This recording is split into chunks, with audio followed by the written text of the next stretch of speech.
It's not so black and white when it comes to domestic acts of terrorism, because you have several different elements involved, several different people involved. Some of them are your own, some of them are involved perhaps unwittingly. Take the case of the I-20 car. It has a chain of owners.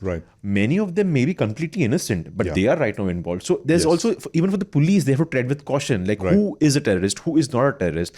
And at the same time, you have an act like this going on. So do you as a commentator, do you as an analyst feel it's a bit complex for us to sit and have a discussion about this as well? It is, Dev, and and that is exactly why we are talking about it, to make sense of this, what's going on. And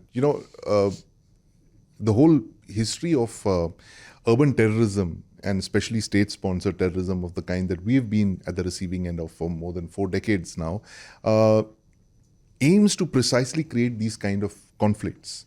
When you use your own people, for instance, you weaponize them and use them against your own country, that is exactly what these deep state actors across the border are doing, right? By creating cells, using cutouts, using plausibly deniable hands that they can carry out terror attacks with. And we've seen it through the past, radicalized Indian youth have been used to carry out terror attacks.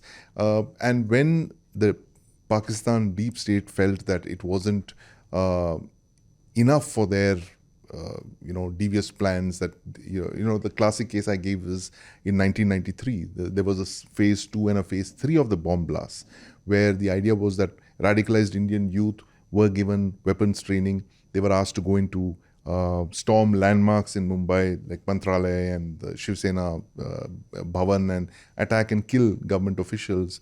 They didn't do that. They simply dropped their weapons and ran, which is why the Pakistan military then decided we got to send our own people. And that's how 26/11 happened several years later.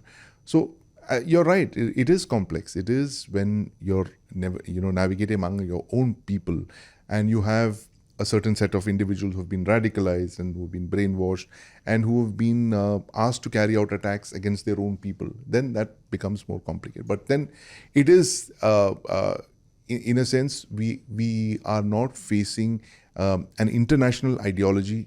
I'm talking purely in the sense of India and Pakistan.